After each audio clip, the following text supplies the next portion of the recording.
It's Jeremy Ward with Ward Realty. I'm here on behalf of Sire today to give you a listing contract class, and we're going to go through listing a property, and then part 2 of this will be a purchased on a vacant ground class, and I'll just go through basically how to protect your buyer in purchasing a vacant piece of ground. So I want to start today with just our preamble of the Code of Ethics. In the first paragraph, it pretty much says it all. Under all is the land. Upon its wise utilization and widely allocated ownership depend the survival and growth of free institutions and our civilization. Realtors should recognize that the interest of the nation and its citizens require the highest and best use of the land and the widest distribution of land ownership. They require the creation of adequate housing, the building of functioning cities, the development of productive industries and farms, and the preservation of healthful environments. So with that, basically, we have an inventory problem at this time, and it really reflects back to the land. We've got to get more land on the market and get it developed and get houses built for our public. So my goal is to just share with you what I've learned over the last 15 years. I've done a lot of land sales. I haven't developed subdivisions, so to speak. I've done some minor subdivisions, but I've been able to take part in buying and selling farms and making nice 5 to 10 acre tracts for people to live on and raise their kids and that sort of thing. So today we've got a call. A gentleman wants us to list a piece of ground. And a little bit of background on this was it was a 100-acre farm. The gentleman bought it. He has sold a house off of it, and he's got some parcels left that he wants to list. So we'll kind of go through that. You'll see that the county is still showing on Elevate, which is the place where you'll get all your information when you list a property. It's still showing it pretty much whole. It hasn't kept up with what's been recorded yet. So you'll notice that, and I'll kind of show you how to walk through that. So today I want to start with Elevate and our data sheet from Zip Forms. Now, I've already got the parcel number in, the property's pulled up, but for any of you guys that hasn't listed vacant ground, it's just like listing a house. You're going to go into your matrix, and you're going to go into the county Elevate and put your information in there, and that's where you're going to start. So we're in Matrix. We went to Harrison County Elevate, and here we are. We're looking at the piece of property that the seller wants listed. What you're seeing right now is the top, basically 40 acres, he's saying. And if you drop the menu down, you'll see that there's roughly a 40-acre tract where my mouse is hovering.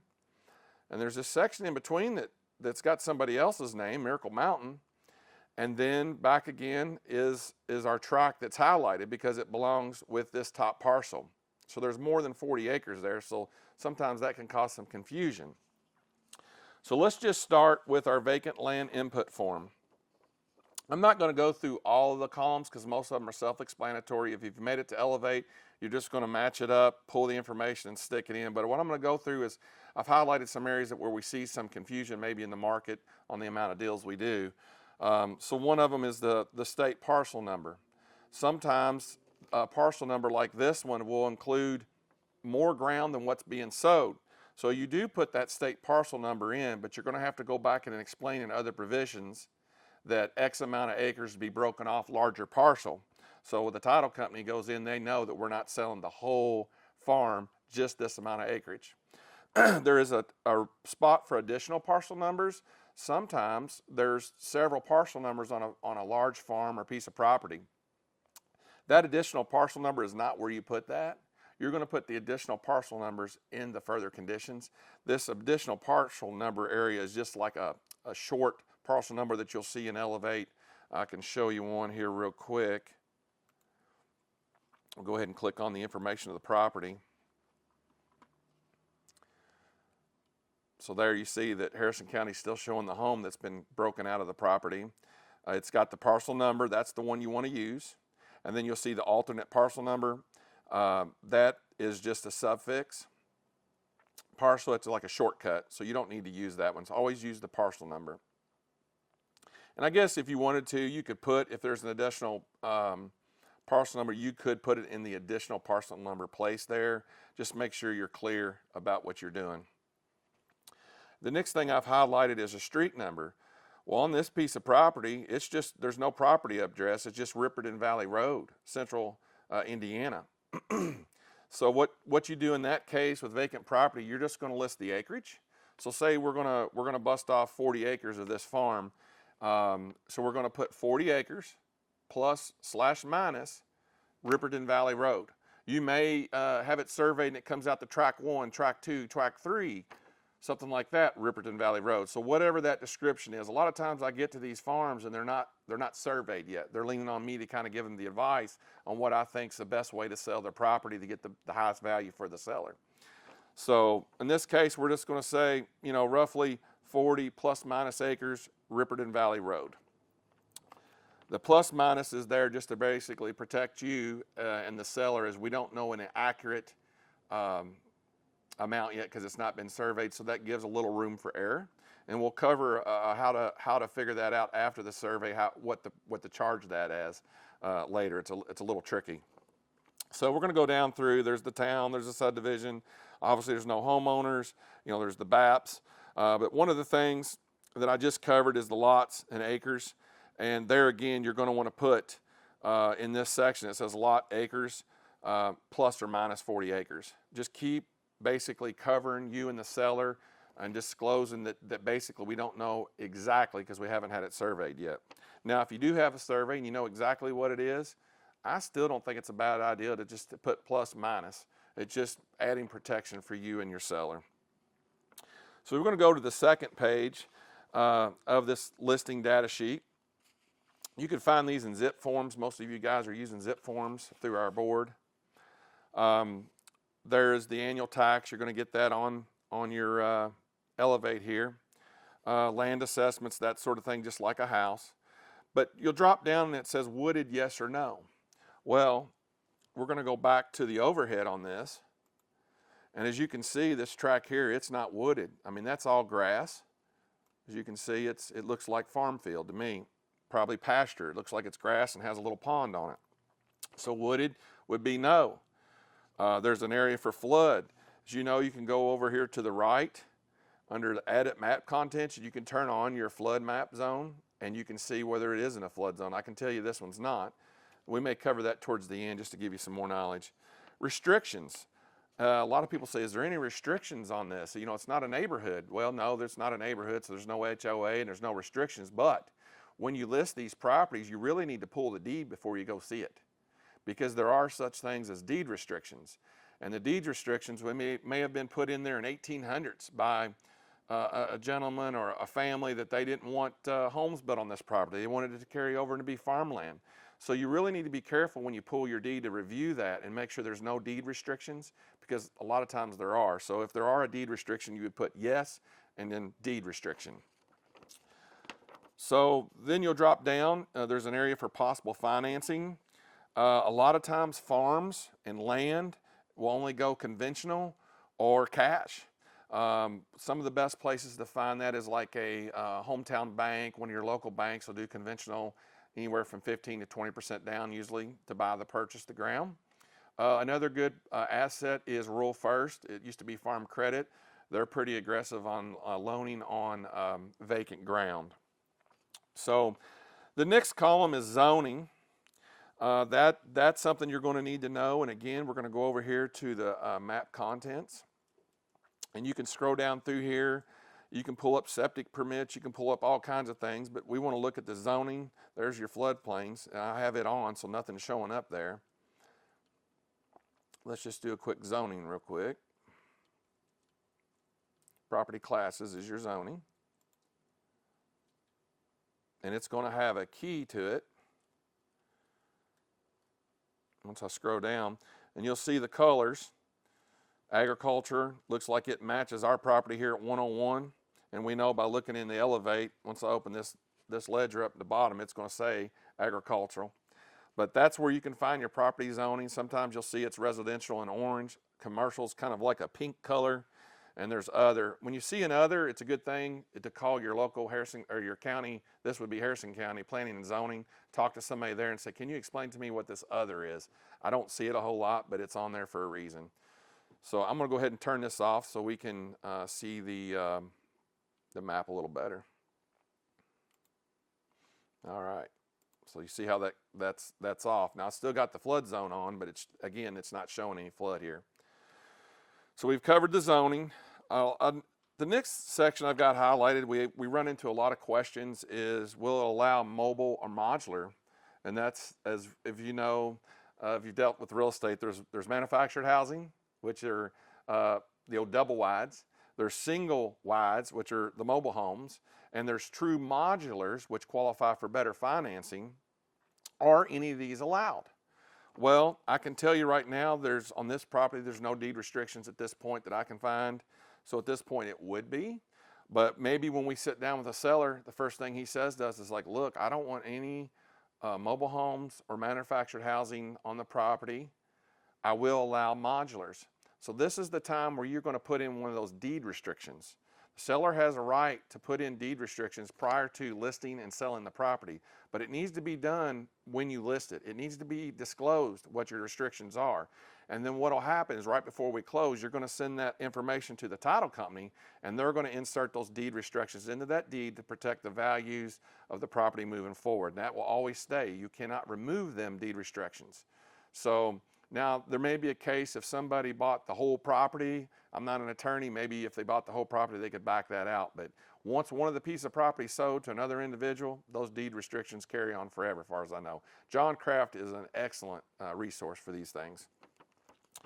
We're going to drop down to natural water. Looks like on this property I see a pond. So on this one you would want to mark pond. Water type. How do you find out what kind of water is on this property? As far as, is there a cistern? None maybe. Is public available? Is public on site? Is there a spring, a well? Do you know? So you're going to need to talk to your seller.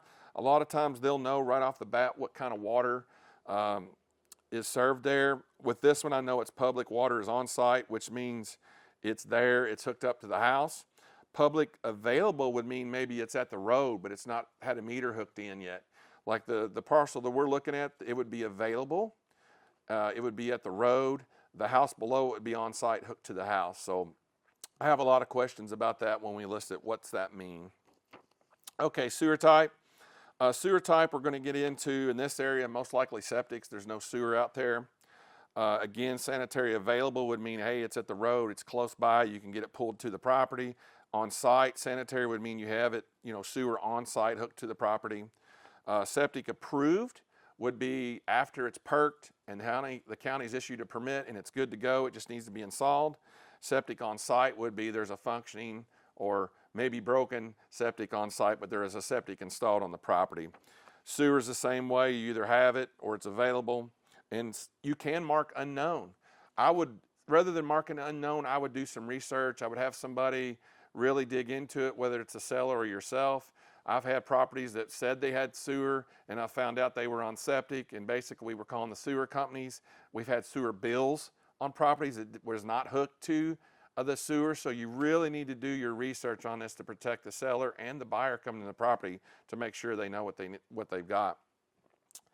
One of the next sections here that you want to fill out is tillable acreage. I can look at this property and I can tell you a lot of it looks like it's tillable, but I can go over here to my map and look at the contents, and it'll tell me, let me see here. It'll tell me how much of it's tillable and how much of it's wooded. I just got to find the right column.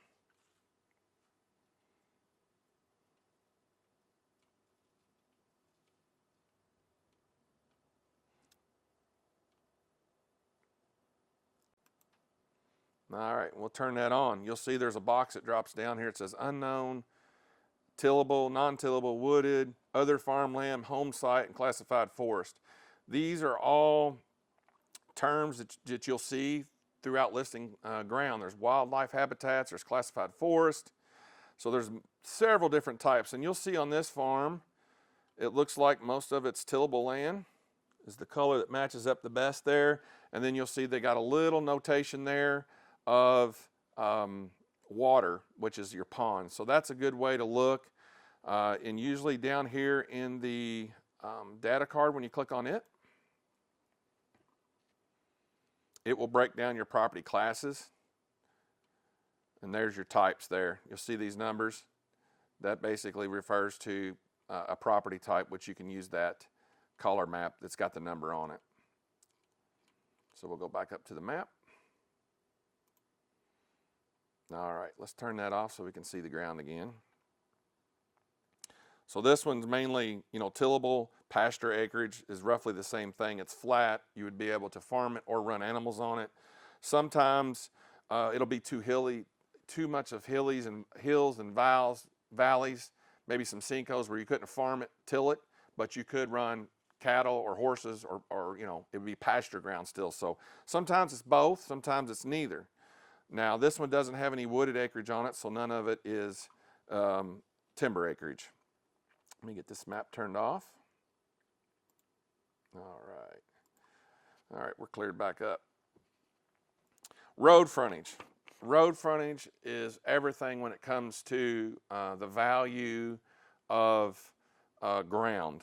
And that brings me to when we pull comps. You can't pull comps on timber ground and compare them to tillable ground.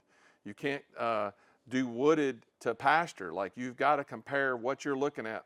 On this one, I need to find tillable or pasture ground. I can't compare it to wooded ground.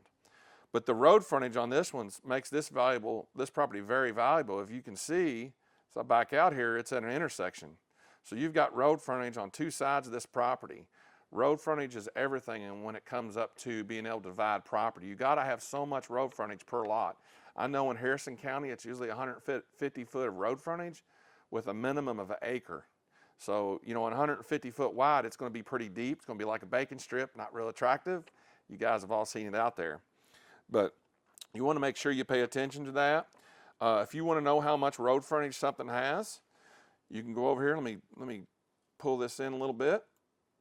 You can go over to the left into your menu, and you can measure. On this, I believe I'm going to use just a polyline.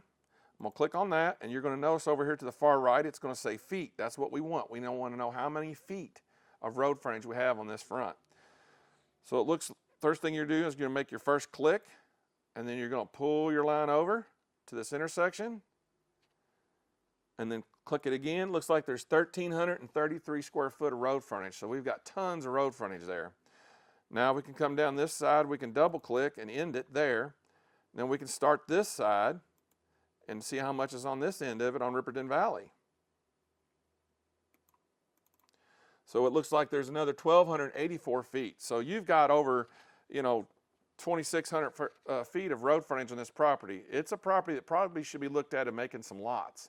So we'll go into that later. But that's how you figure out your road frontage. I'm going to go back over here to the map, and I'm going to hit delete. All right, so we're through the road frontage. Natural gas, yes or no? Is this property served by natural gas? I can tell you this one's not. That doesn't mean there's not natural gas being pumped off of the property somewhere from a well that could be on a farm 3 miles from there.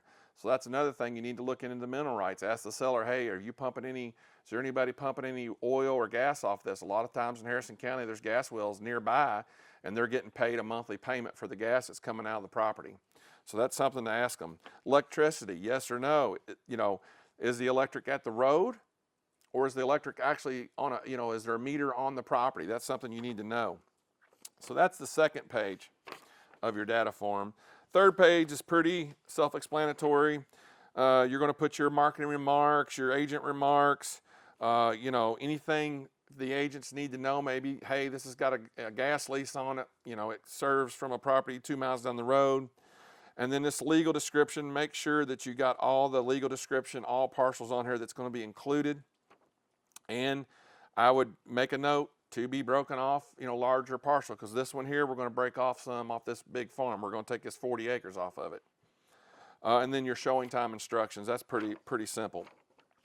So that got us most of our information. You've kind of got an idea where you can surf around on Elevate. It's a great tool to find out just about anything you need to know with vacant ground. The call planning and zoning if you're not sure. So let's go ahead and get into the listing contract. So I'm going to just highlight a few areas again that seem to be issues that we come across when we have something listed or we're calling on a listing and maybe the agent don't know. So line number 7 is the legally described as. We're going to come down here and we are going to put the full legal description. Again, there's this long legal description here. So we're going to pull that. We're going to put it in. And then we're going to put on there, X amount of acres to be broken off this tract. Then we're going to come up with the list price, line number 14. That's when we're going to go in and look at comps. Before you go out there, you're going to pull comps. You're on this particular property. You're going to be looking for tillable ground, probably from 20 to 100 acres. If you can find it closer into the size, maybe 20 to 50 acres. Look for that either tillable or pasture ground. Don't do woods. If you can't find anything that's all pasture, all tillable, maybe you find something that's mostly pasture, mostly tillable, and has a little bit of woods, and you can do some deductions for the wooded, unless it has a ton of timber on it. Then you're going to need a timber estimate. So a lot of times in those listings, when you're pulling your comps, the agent will say, hey, there's timber value here of X. Or maybe you just call them and say, hey, have you had an estimate or is that a guess? Like, I'm trying to comp this to another property. I need to know what to deduct for the timber amount. So that's something to cover. The terms of sale, line number 24. Most of the time it's going to be a conventional or an insured conventional loan or cash. Again, you're probably going to want to advertise something that, local banks, say it's First Harrison, First Savings. One of these local banks will provide a 15 to 20% down payment on this farm and finance it for you. Cash is king. Hopefully, cash always works. Rural First, again, it used to be Farm Credit. They're great with this land. That might be a conversation you have with one of their loan officers up front to find out what this will qualify for, because there's several programs out there. Line 35 through 37 is real important with these farms. I've listed farms before, and I go out and they're just meticulously clean. The fence roads are bush hogged and weed eated. Everything looks great. And I have went out to these farms and these vacant lands where it's been a third, fourth generation, and everybody's truck, school bus, tractor trailer are still there, and they're full of junk. So line 35 through 36, seller shall remove all debris and personal property not included in this sale. You need to have a conversation with your seller, and guys, at this price, before we close, this has all got to be removed. Or you're going to want to talk to your buyer about, hey, these guys really don't want to move all this. They want to sell it as is, where is. You need to list this out, what the seller's intentions are, and make sure you disclose it to your buyer, because nothing's more frustrating than getting to closing day and doing a walkthrough and everybody's junk still laying all over the property. The buyers don't like that very much. So make sure you're having that communication between your buyer and seller on what's going to happen. Legally, unless something's disclosed, the seller should remove all that. So just keep that in mind. We're not going to cover commissions. Everybody knows how to get their commissions. We're going to drop down to line 105, 106, notice to seller. In the event this property is subject to a verbal farmland lease, certain timely notifications may need to be delivered to the leasee prior to termination of the lease. Seller should consult with their attorney in this regards. So a lot of times with these farms, say we list it in January and there's nothing out there in the field, it's just vacant ground, and then we haven't sold it yet, so the farmer's going to go ahead and lease it again this year and plant his crops. Come July, somebody makes an offer. What do we do about the crop payments? So again, that's another conversation that you've got to figure out with your buyer and seller, what the seller and what the farmer wants to do. Most of the time, we make an agreement with the farmer and the seller and the buyer that the farmer will get to go ahead and harvest his crops in late October. The seller will retain the lease amount or the crop share amount on that farm.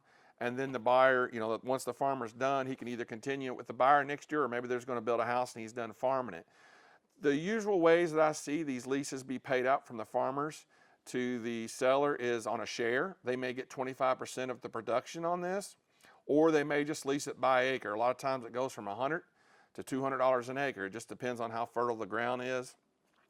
If you ever want to talk to somebody about that, go to your county USDA office. A lot of times they have the records of how much is produced on that farm, what kind of soil it is, and they can give you a general idea what that should bring based on those types. So that's a good asset for you, a resource. Environmental contaminants, an advisory release. Seller acknowledges that the listing broker, selling broker, and all licensees associated with brokers are not experts and have no special training, knowledge, or experience with regard to the evaluation or existence of possible environmental contaminants which might exist and affect the property. So, we're not scientists, we're not soil scientists. We don't know what's in the soil. So obviously as agents, we're not experts on contaminants and soils. You will want to ask your sellers if they are aware of any buried oil tanks, that maybe there was no furnace there or no septic tank. A lot of these farms, when you ride around them, like I would advise you guys to get out of your car, go with the seller, take a walk. A lot of times they got a buggy or something you can ride, and have them ride you around. Make sure you know where the borders are of the property at. Ask them, is there any sinkholes on the property? Has there been any dumping or trash piled up on the property? It's best to find out before you list it so we can disclose it and figure out what we need to do with it. But a lot of times, I notice when I get on these farms and they've been in production for years, and there's an old sinkhole that their great grandpa used to dump his trash in and maybe burn some of it. So those are things that you want to disclose. I've had instances where there was buried old mobile homes or buried trash piles on the property. It's good to know that because, hey, if I disclose it to the buyer and say, look, this area here, there was something buried here years ago, probably not a good place to dig a home with a basement or to build a home on it. Let them know these things, because, man, it's nothing worse than them going out there and digging the hole and finding this stuff, and that's where they were going to put their dream home. You're probably going to sit in front of a judge at that point. So do your best to protect your seller. Ask the right questions. They're hard questions to ask, and get it disclosed, because as long as we're disclosing these things, we're protecting our seller and ourselves, and it's protecting the buyer, and they can make a good decision on whether they want to move forward or not. Agency disclosures. I'm sorry. Right above that's still the environmental. That's again where we're going to talk about buried septic tanks, fuel tanks, or even old foundations. So just anything you can think of. If you're riding around and you see a pile of rock or something, like, what was that? Was that an old house there? And they might tell you, yeah, that was great-granddad's cabin from 1800s. That's the foundation. That's something to take a picture of. That's history. That's really something, a cool feature to talk about on that property when you're showing it to your buyer. So we're going to go ahead over to page 3. Again, I want to highlight on line 169 through 171. Again, this talks about HOAs and restrictions and what's allowed on the property. Be real careful. Look that deed over. Look for any deed restrictions. And this is a place where you might disclose that sellers plan on putting some deed restrictions in. Maybe they don't want mobiles or manufacturers. Maybe they don't want houses at all. Maybe they want to keep it as farm ground. So this is an area to talk about that, and it kind of help you bring that up. Let's go ahead and skip over to page 4. One of the things that I like to do when I'm doing these farms is, they give us permission to put our signs up and to market the property. I like to take a pointer sign, and I'll just kind of show you what I would do here on the screen. So I know that, we found our corners. I like to put a sign at the end of each corner of the property, so one where it starts and one where it finishes, and that'll help your buyers when they're driving out there on Ripperton Valley Road with no address. You can tell them, hey, I've got my brokerage sign on the right end and the left end of the property, and everything in between goes with the property. And sometimes, you'll bust these up into lots, and so you'll want to put signs on that. So, if you're not comfortable with putting your broker's sign out there, get you some of that orange marker tape. And if there's a fence post or something, make sure you mark that real big and let it hang off so it'll blow in the wind so it'll catch your buyer's attention. Anything you can do to make it easier to get the contract right, like eliminate as many questions as you can up front, and then you can get down to business and really talk about the offer. The further conditions is what I keep referring to, where you want to put these additional comments. My assistant's going to ask me a few questions about this, and we're just going to take some basically questions from the audience so I can tell you about maybe more further conditions or anything that we might have skipped over. Jen, did you have any questions from this? How do I know how much road frontage is required if I were going to break the lots up or break that parcel up into different lots? How would I know how much road frontage each lot would need? That's a good question. And I would advise you to call your planning and zoning for the county. You know, if you're sitting in a listing appointment, and that's a question your seller asks. He's only, I got 2,400 foot of road frontage. How many lots can I get out of this? Well, we got to know how much road frontage per lot. So I would call, my first call would be planning and zoning, if you don't know off, top of your head.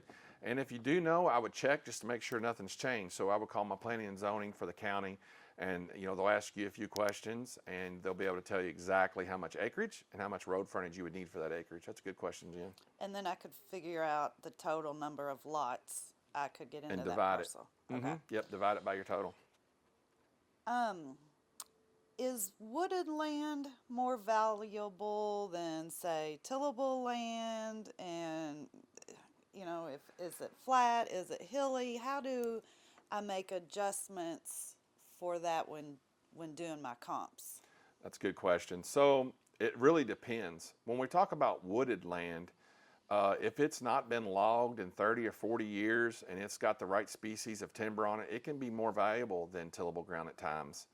On the other hand, if it's been logged recently, sometimes it really hurts the value of it, especially if it don't lay real flat, if it's got a lot of rolling ground, not real buildable, if it's just recreational land for riding four-wheelers and hunting. Anymore, that's bringing quite a bit of money, but not as much as like a piece of ground with a lot of timber, or a piece of ground that you can actually have production of animals or crop on. Tillable ground is usually your most valuable ground, other than timber ground, that's valuable because of the production and the flatness and the drainage. It's dry, it's usually good soil, and a lot of times it's good for housing. So most of the time, tillable ground will bring the most money, but I would always advise somebody, if they can't find the comps to compare it, call one of our local appraisers. Call somebody out in the rural area that does a lot of rural appraisals. Even Farm Credit or Rural First, they have a kind of an in-house scale on what they're seeing that's going in Harrison County, what they're seeing land sell for, whether it be tillable or wooded or recreational ground. So good question. It's not all the same. Okay. And you talked a lot about getting all the parcel numbers into the data sheet and the listing contract. So if there's 3 or 4 parcel numbers, all those parcel numbers need to be identified. Yes. In the one purchase. Yeah. So you go back to your first page of the input sheet. You've got your state parcel number, and it says additional parcel number. That's only enough room for usually 2. So if you've got more than 2, I would go back to your further conditions on your contract and put additional parcel number, put it in there. And then again, if you're breaking some ground off of those parcel numbers, you need to disclose that. Okay. And then going back to the seller saying this parcel we have pulled up is 40 acres. Is there a way to measure that to do that? Yes. So once you've got all your information here, one of the things we need to do is, I've looked in here and I've said, okay, my gosh, looks like there's, here's the first land type is 4. There's 88 acres of that, and by the looks of it, that's probably your tillable ground. There's a couple other tracts, but obviously there's more than 40 acres. So he's disclosed to me, the seller's disclosed to me that they want to sell just about 40 acres up there at the corner of Ripperdan and Heath Washington Road. Well, man, how do I figure out, how much acreage is there, right? Again, we're going to go over here to our measure tool. On the far left, we're going to click on measure. Now we're going to go to the polygon because we want to make a full square with it. We're going to click on polygon. Now, one of the biggest mistakes is not going to the far right. See where it says square feet? We don't want to know the square feet because we don't want to have to do the math. We can click down and it'll measure it by acres for us. So you're going to click on acres. And what I do is usually move this out of my way so I can measure. And I'm just going to start anywhere in a corner, click once. And we're just going to go around the whole boundary. Click again at every corner, anywhere you want to stop. And we're going to come around to the last, where I started, the point in the beginning, and I'm going to double click. And once I double click, you'll see in the middle of the screen here, it said there's 38.9 acres. So it's not, according to this, even 40 acres. Now I'm going to tell you, this is not real accurate. This is real close. And that's where you're going to want to put, 38, 39 acres plus minus acres. And you're going to kind of have to go off what the seller says and what you've measured, contingent upon survey at a later date. So we're going to cover a little bit about how to price that. You're going to price that as your comps with your seller. He's going to want to go 40 acres, and you're going to be kind of wanting to go more towards 38 to cover ourselves, right? But we got to go with what the seller says it is, and disclose that the acreage was from seller, the acreage amount. Jen, did you have any other questions? All right, good. I think at this time, we're just going to take a short break, and then we're going to roll in and make an offer on this property. Now, I hope you guys hang around to watch it. This will be probably the most interesting part. You'll pick up a lot of tricks and just a lot of, I would call them skills, or maybe nuggets that will help you kind of negotiate for your buyer and figure out, how much to pay for this ground. So hope you come back, and we'll see you soon.